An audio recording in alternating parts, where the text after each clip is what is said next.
আসসালামু আলাইকুম ভিউয়ার্স, আজকে আমি ভিন্ন স্বাদের একটা ছোলা ভুনা করব।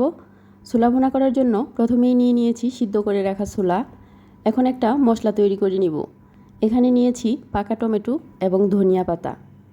এখন এটা ব্লেন্ডারে খুব ভালোভাবে পেস্ট করে নিব এবং এখানে দিয়ে দিব আদা বাটা, রসুন বাটা এবং সব ধরনের মশলা।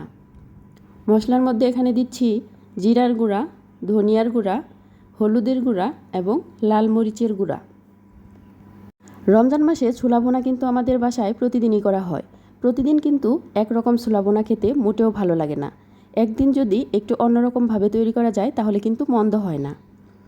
এখন এটা খুব ভালোভাবে মিশিয়ে নিব। এই ছোলা ভুনাটা খেতে কিন্তু অনেক বেশি মজা হয়।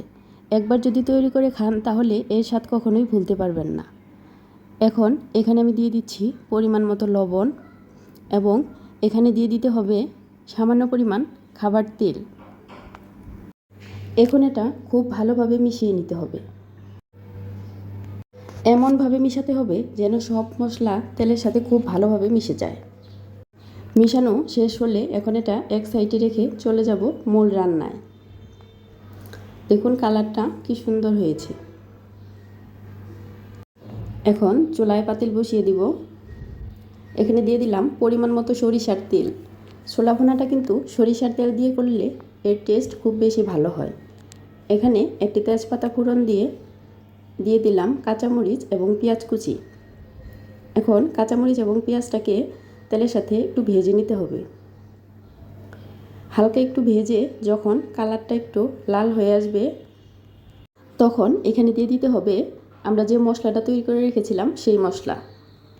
এখন মশলাটা পেঁয়াজ মরিচের সাথে হালকা একটু ভুনে নিতে হবে। মশলাটা ভালোভাবে কষানো হয়ে গেলে এখন এখানে দিয়ে দিব অল্প একটু পানি। পানি দেওয়ার পর কিছুক্ষণ এটা জাল করে নিতে হবে।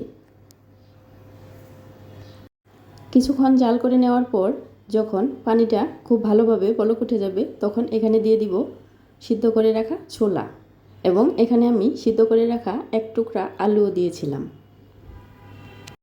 এখন ছোলাটা মশলার সাথে খুব ভালোভাবে কষিয়ে নিতে হবে। ছোলা এই মশলার সাথে যত ভালোভাবে কষানো হবে এর টেস্ট কিন্তু তত বেশি ভালো হবে।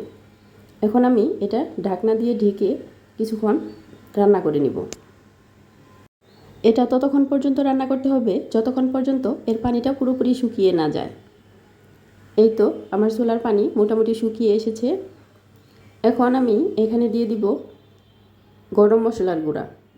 এই ছোলা ভুনাতে এই সময়ে গরম মশলার গুঁড়া দিলে এই ছোলার টেস্টটা কিন্তু অসম্ভব ভালো হয়। এখন নেড়েচেড়ে গরম মশলার গুঁড়াটা ছোলার সাথে খুব ভালোভাবে মিশিয়ে নিতে হবে। মিশিয়ে নিয়ে এখন আমরা এটা নামিয়ে নিব।